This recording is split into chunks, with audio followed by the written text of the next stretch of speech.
You mentioned in your video that you had a more souped-up version of the deck, but I couldn't find it in your Mox field. I play Celeste and wanted to make a second deck with Terra at the helm, but I couldn't find a list that closes the game, since most focused on reanimating small creatures, but your list is kind of the direction that I'd like to go. Would you mind sharing a more souped-up version of Terra? Yes, I would mind.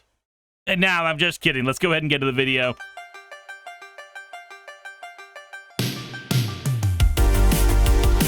Alrighty guys, let's go ahead and talk about Terra. Now, if you've never played this deck before, then I'm gonna go ahead and let you know that there are a couple of angles that you can go with it. For me personally, the angle that I'm gonna be going with it is gonna be Chain Reanimator.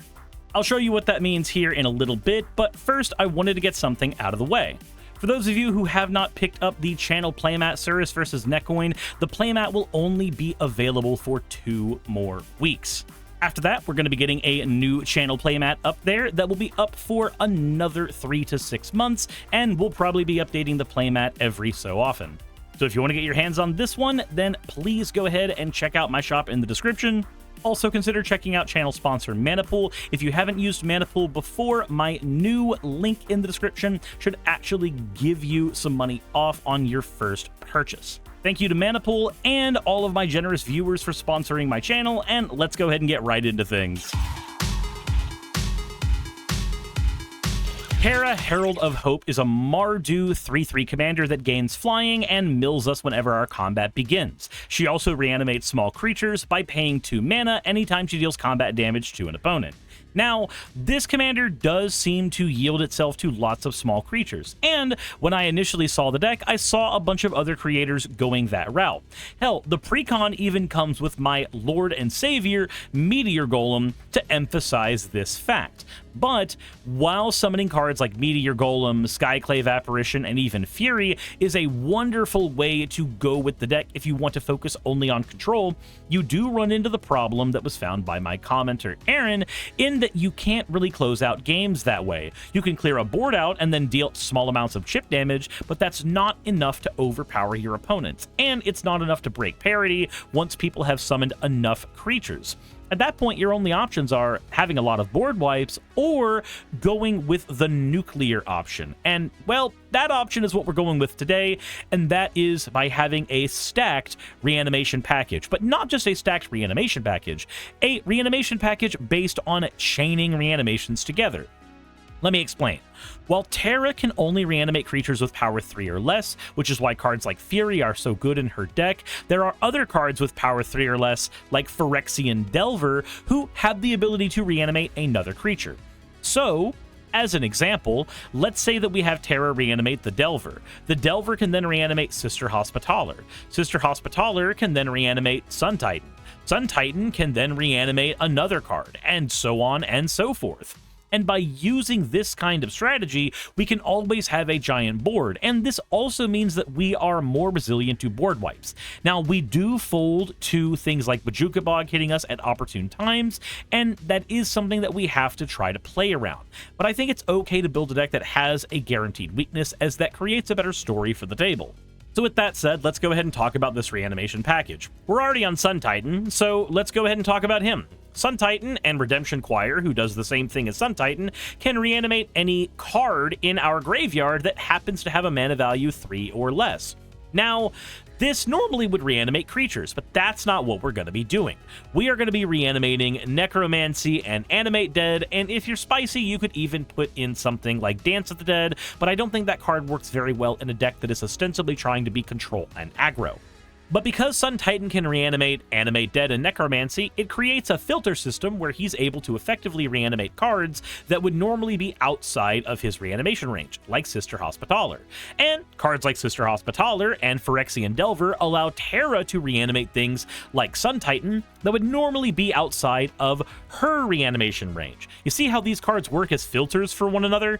And we've got more cards that do just that. We have Young Necromancer, a small creature that banishes cards from our grave to reanimate any creature. Priest of Fellrights and Doom Necromancer that sacrifice themselves to reanimate any creature, but are small enough to be reanimated with cards like Sun Titan, and even small enough to be reanimated with cards like Terra. We have Karmic Guide, which can be reanimated by Terra. We have Squall, which increases the amounts of reanimations Terra can do, while also having his own reanimation built in. We have Metamorphosis Fanatic, which cannot be reanimated by Terra or Sun Titan, but operates as an extender for getting a larger board of creatures. Olivia Crimson Bride can be reanimated by Terra, but she can reanimate any other creature in the deck. Then we have the basic reanimation spells, like I said, of Necromancy, Animate Dead, Stitch Together, Victimize, and Reanimate, all of which can reanimate anything that we need. We're also going to run a Malakir Rebirth because it is an MDFC and it's basically a free include in the deck, and having the ability to use a Malakir Rebirth when we get board wiped on something like Sister Hospitaller so that we can instantly start a reanimation chain in response to losing our board is a very powerful strategy. It's actually something I recently got to do at my LGS when I did board wipe myself using a Cataclysmic Gearhulk, so it's fun. There are also a couple of cards that are in here just because I think they're neat. Glasswing Grace gives a little bit of lifelink and stayability to Terra while also being an MDFC, so it's a free include, and Summon Knights of the Round gives us another way to close out the game without having to rely on our filtration system, just letting us build a big board of creatures by reanimating this with Terra. We can also extend the power of our reanimations because they are mostly based off Enter the Battlefield effects with cards like Teleportation Circle, Conjurer's Closet, and Nahiri's Resolve, all of which allow us to blink cards at our end step and bring them back at various times so that we have access to a lot more reanimations than the deck normally should be limited to. We also need to protect our board state because we are going to be an aggressive deck that can run out of resources very quickly. So, Jirina Dauntless General can protect the human side of our deck, Seasoned Dungeoneer can give our commander protection from creatures, Swifties and Lightning Greaves are the boots with the fur that keep us going because they give us haste and the ability to get rid of problematic things targeting our shit, and Guardian of Faith allows us to phase out if we desperately need. And yeah, Teferi's protection exists, but it's a game changer and it's also way less flavorful than a creature that can be reanimated with Terra specifically. There's also a handful of creatures that have unique uses while in the grave. Some of these creatures, like Troll of Khazad-dûm, Eagles of the North, and Oliphant, are all great reanimation targets that filter themselves away to give us lands. Our deck's running 39 lands, and we're not running any ramp pieces, so we are going to use these effectively to fix our mana when we need. Then we have Anger, which is super useful in the grave as it gives everything haste, Sepulchre Primordial, which can win games on its own by reanimating the best creatures from each opponent's grave, and Kefka Dancing Mad, that allows us to reanimate spells from every opponent's grave and then burn them for whatever spells we reanimated. Do note, though, it reanimates random spells when we do this, so the entire table is in for a fun time when this happens, but not necessarily a time that anybody can predict. It's chaos that doesn't suck to play. And that does it for everything in the main core of the deck's strategy. Like I said, we are truncating ramp from this strategy because we can run this strategy off of just 4 mana, and I don't think that we have a point in time where ramp is super necessary there, but we are still having to run a bunch of other fundamentals for deck design. So let's go ahead and talk about the draw package of the deck and move on to the other sections. We are running a 12-card draw package for this deck, and I'm using draw very, very loosely here. Cards that either draw us cards or give us advantage. We are a reanimation deck, so of course Stitcher's Supplier gives us card advantage in its own right, throwing things into the grave and coming down before our commander. Another card that throws things into the grave and comes down before our commander is Ripples of Undeath. As long as we're willing to spend 3 life into the Ripples, then the Ripples will be able to give us free cards throughout the game that are able to be reanimated. Or we can pay 1 mana in order to put any of the cards we threw away with Ripples into our hand.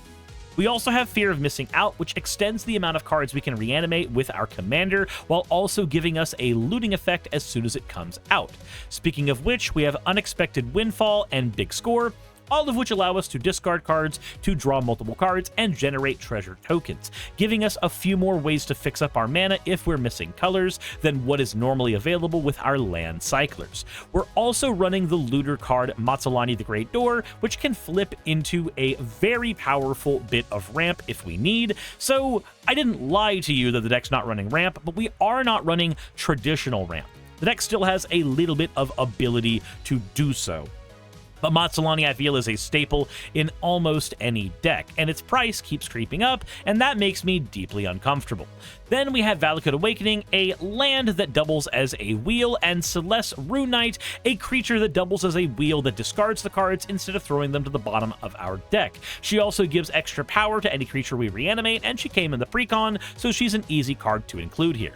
Then we have Combustible Gearhulk, which, again, came in the precon and gives our opponents a terrible choice. Either they can let us get a bunch of free cardboard, or they can burn for a potential lot of damage. Because we're running high mana creatures that happen to have low attack power, Combustible Gearhulk is likely to hit people for anywhere between 5 and 15 when we get it out on the board. We then have the Rummagers of Moriora Scavenger and Rummaging Goblin that allow us to dig through our deck and throw reanimation cards into our graveyard, and Joshua Phoenix's Dominant, a wonderful way to get life back late in the game thanks to its Rising Flames effect, but on the front side, it does allow us to discard cards to draw cards, which can put valuable resources in our grave.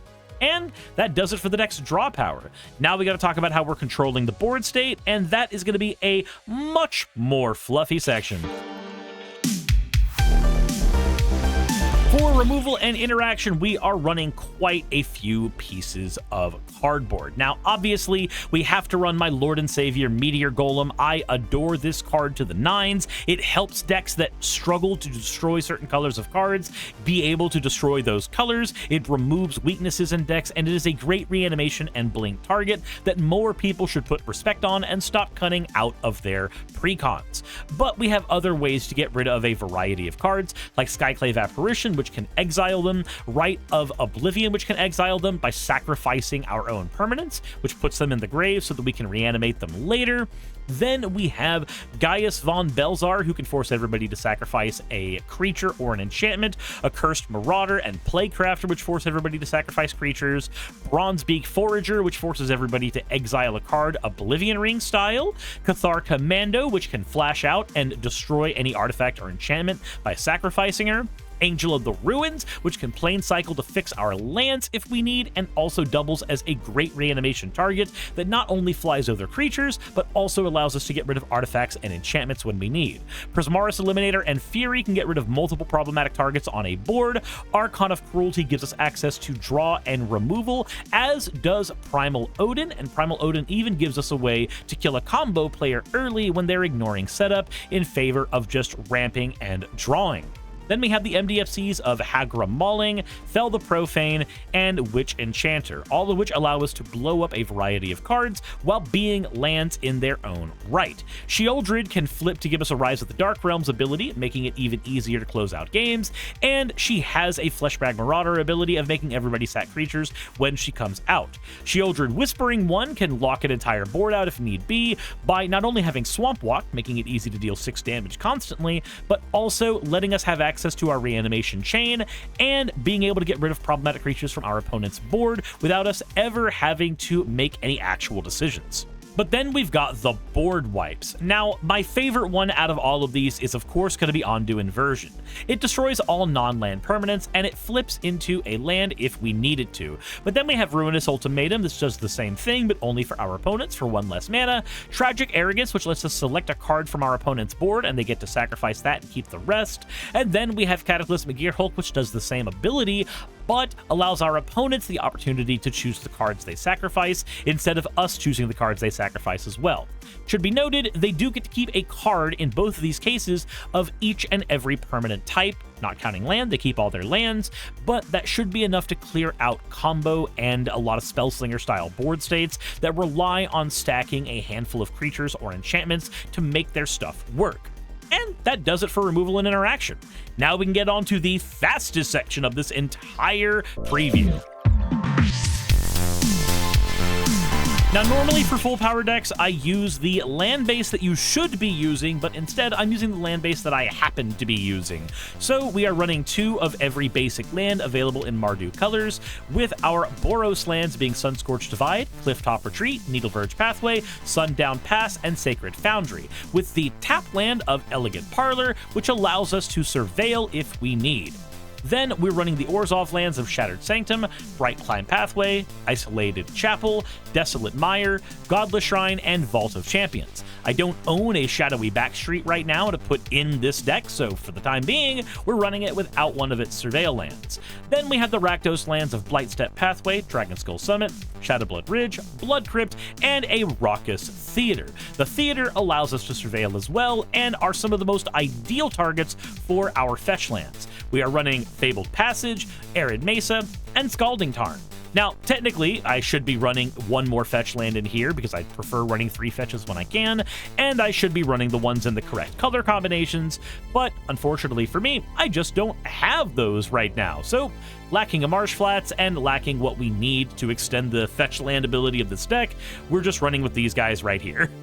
Then we have the Omni lands of Exotic Orchard, Command Tower, and Savai Triome because it is fetchable and can be cycled if we get mana flooded. We're also running a couple of utility lands. High Market to sacrifice our own creatures if need be, Demolition Field to get rid of problematic cards like Glacial Chasm and Maze's End, and Susur Secundi the Void Altar, a card that allows us to sack creatures to draw a lot of cards, patching up one of the problems Mardu usually suffers from in card draw.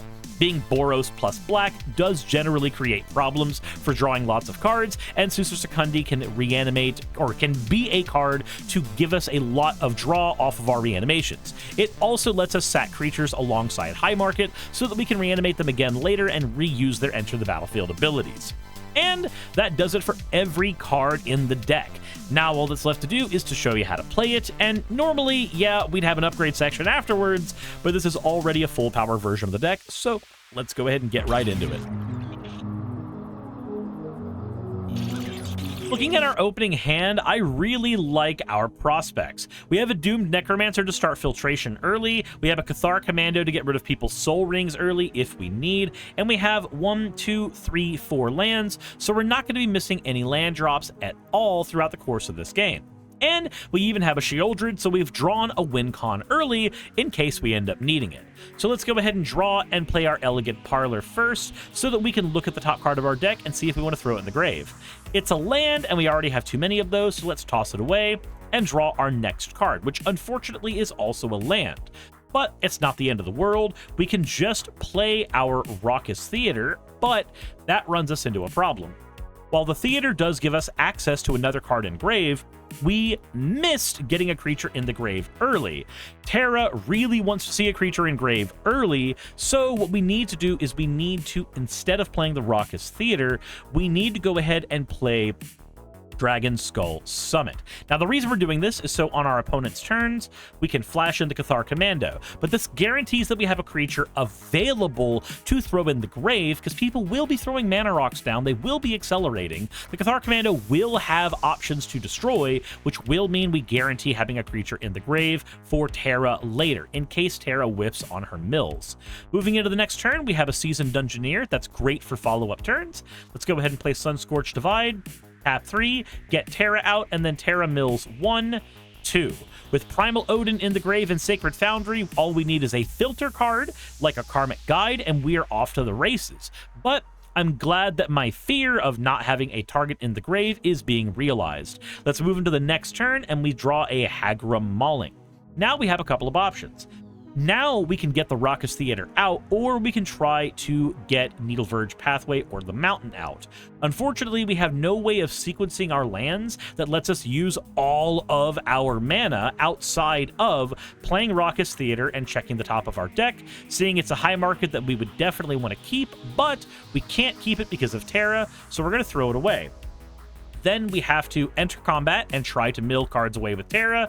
A Stitch Together and Guardian Faith go away, and unless people are threatening board swipes really early, we don't gain anything from either of those cards. So now we have to tap the Dragon Skull Summit, sacrifice the Cathar Commando, getting rid of somebody's soul ring, and then when Terra hits somebody in the face, we have to revive the Cathar Commando. This way, we sequence all of our mana, we use every bit of it, and we got rid of a card early while dealing a little bit of damage. It's not the ideal scenario, but it is a scenario we have access to. Then we move into turn 5, and there's an Anger in our hand. I'd love a way to get this into the grave, but we do not currently have one. I'd like to summon Seasoned Dungeoneer right now, but we don't have the ability to summon Seasoned Dungeoneer and also get access to Terra's ability. So instead, we need to play a mountain and enter combat so Terra can sacrifice 2 cards. Sacrifices a Phyrexian Delver off the top, which means we have our filtration card now. We are finally off to the races. We can hit somebody with Terra, tapping 2 mana, reanimating the Phyrexian Delver, and the Phyrexian Delver will allow us to reanimate the summon Primal Odin. We now have our filtration device. We are now able to do our thing. Now, I would prefer a world where we could do this and also have access to the high market so that we could repeatedly use the summon Primal Odin or the Phyrexian Delver. But as we don't have that right now, I'm just going to have to play Doomed Necromancer to use up the last of our mana. Then we move into turn 6, and we've got a board state that can really, really hurt somebody. If a player only has 1 blocker, then our goal here is to play either Sheoldred or Hagra Mauling in order to take away that blocker from them so that Primal Odin can close out the game on one of our opponents. If we don't have access to that, if somebody has 2 or more creatures, then instead the opportune play is going to be to summon Joshua in order to get the Anger and also the Sheoldred into the graveyard. That will draw us 2 cards and lets us play our Needle Verge pathway. Then we can use our Doomed Necromancer to get rid of some blockers with Sheoldred now. And now that we've got that out, we can use Terra to re-get the Doomed Necromancer when we swing out with our board. Do not feel like you can't swing out with your board repeatedly in this deck, because even if your opponent has blockers, blocking your creatures means that they go back to the grave, which means we get to reanimate them again, and people don't want that. So we're going to swing on somebody threatening not only potentially ending the game because of Summon Primal Odin, but also threatening a lot of damage. We have Anger in the grave, so we have access to haste, and the only reason I'm not swinging with Joshua right now is I want to flip him over, because now that we are threatening to end the game for 1 player, people are going to become very, very aggro against us. Once players start becoming aggro against you, you need access to lifelink to survive. So we're going to pay 2 mana, and we're going to enter combat milling 2 cards. And we're going to pay 2 mana and reanimate the Doomed Necromancer from our grave, so we have access to it on a following turn.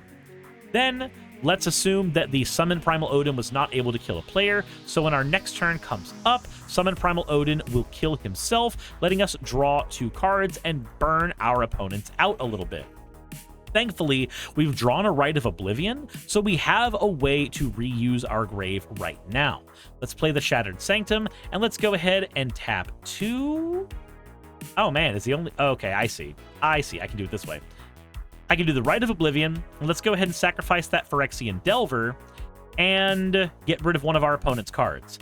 Then we can enter combat, and we can go ahead and swing at our opponents. Obviously, as we enter combat, we're going to mill our top 2 and see what we find, and we find a Metamorphosis Fanatic. This is great because it means that we get to do a Reanimation-Chain, and we get to do a very nasty version of one at that. So, when Terra hits somebody along with Sheoldred, we are going to reanimate the Phyrexian Delver. The Delver is then going to reanimate the Metamorphosis Fanatic, and the Metamorphosis Fanatic is going to then reanimate our Summon Primal Odin. Now, check this out. The reason this is going to become super nasty is because now we can pay 1, 2, 3, and we can go ahead and play Nahiri's Resolve. Or actually, that's going to take all of our mana for us to do that. Actually, we can't do that. We cannot do Nahiri's Resolve. We don't have enough mana, because we used our card earlier. That's my bad. I apologize for lying to you. So, we know we have Nahiri's Resolve. We can use this to hurt our opponents a lot in subsequent turns. For the time being, though, we are going to pay 1, sack the Doomed Necromancer, and we are going to get out Kefka Dancing Mad. Kefka will allow us to start casting cards from our opponent's graveyard, and we're going to hold up mana in case we need to use... Well, we can't use Hagra Mauling because of the way that we've tapped our mana. Because we didn't flip Needle Verge Pathway, we didn't have access to white mana where we needed it. That's my bad for tapping my mana incorrectly. But we do have access to Big Score, so we can still use that on our opponent's turn. Let's go ahead and use that. Let's discard the Seasoned Dungeoneer and draw 2 cards, and then make 2 treasure tokens off of that. And now for the reason things are going to get really, really nasty for our opponents. You see, if they don't board wipe us, then we've basically got the ability to start winning the game on our own. If they do board wipe us, then we're still not screwed. Check this out. Let's say, for some reason, our entire board gets wiped. Now, obviously, Terra is going to be in the command zone, but our entire board gets wiped. Let's say our opponents do that. So, when our turn comes up, we play Vault of Champions, and then we pay 1, 2, 3, 4, 5. We get Terra out. And now we get to enter combat and mill 1, 2 cards. Then, when Terra hits an opponent, we get to pay 2 mana, because we have Anger in the Grave, remember, so we have access to haste right now. Terra hits an opponent, and that's going to reanimate Phyrexian Delver, which will reanimate the Metamorphosis Fanatic, which will then reanimate Sun Titan, and which will then reanimate Joshua. Joshua will then throw away cards we don't need to draw extra cards, and bam, we have an instant board stay all ready to go. And we've got some extra mana available, so we can go ahead and play this Moria Scavenger if we want, or we can hold up the treasure tokens if we want to do that instead. Now, because all of these creatures have the ability to reanimate on enter the battlefield, bear in mind what that actually means. It means that on our subsequent turns, if we pay 1, 2, 3, 4, 5, and we play Nahiri's Resolve, let's say that nothing happens on this turn. We get to end our turn blinking away our creatures that have entered the battlefield abilities. So we'll blink away everything, because we can protect Terra that way. Then Nahiri's Resolve will bring those creatures back on our upkeep, and then we get all of their abilities. The Phyrexian Delver gets to reanimate Sheoldred. The Metamorphosis Fanatic gets to reanimate the Primal Odin. The Sun Titan gets to reanimate something as well. Let's see, what would Sun Titan reanimate? Something mana value 3 or less? Let's reanimate the Doomed Necromancer, and then we can sack the Doomed Necromancer to reanimate the Kefka. And then after having all of that happen, we have Joshua drawing us extra cards and discarding more cards to the grave, like this Redemption Choir that we can use to make this reanimation chain go even further. Because all of our reanimation cards are creatures with enter the battlefield effects that can reanimate other creatures, we have the ability to create this giant chain of creatures that even if we get board wiped, we can just keep on punching with them over and over and over again. People forget that Magic the Gathering games are most often won by taking an opponent's life down to 0 by engaging in incredible violence. And that is what we are going to be doing, engaging in incredible violence. That's all the deck is planning on doing. It wants to be resilient, it wants to get creatures out, and it wants to hit over and over and over and over again. You want to be established by turn 6 to make sure you have access to all of your deck's needs. And after you've done everything by turn 6, remember, if you get board wiped, you can just come right back. And that's how I personally solved the deck not being able to close out games. If you can't close out games, just play more creatures, forehead. Anyway, that's what I got out of the deck, and I've been playing it at my locals, and I've been having a hell of a time with it. If you want to play this deck as well, then remember that the link to it is going to be in the description, and if you want to buy it, then please use my Mana Pool link. That way, not only if you're a new Mana Pool player, you can get $5 off, but if you are ordering that deck that way, it also helps support the channel and supports me making more videos like this for you. As always, everybody, thank you for watching. I greatly appreciate it. Thank you for helping me build the channel up almost to 10,000 subscribers. I can't wait to see what happens as we pass that goalpost. That all said, thank you for watching, and as always, everybody, insert end of video tagline here.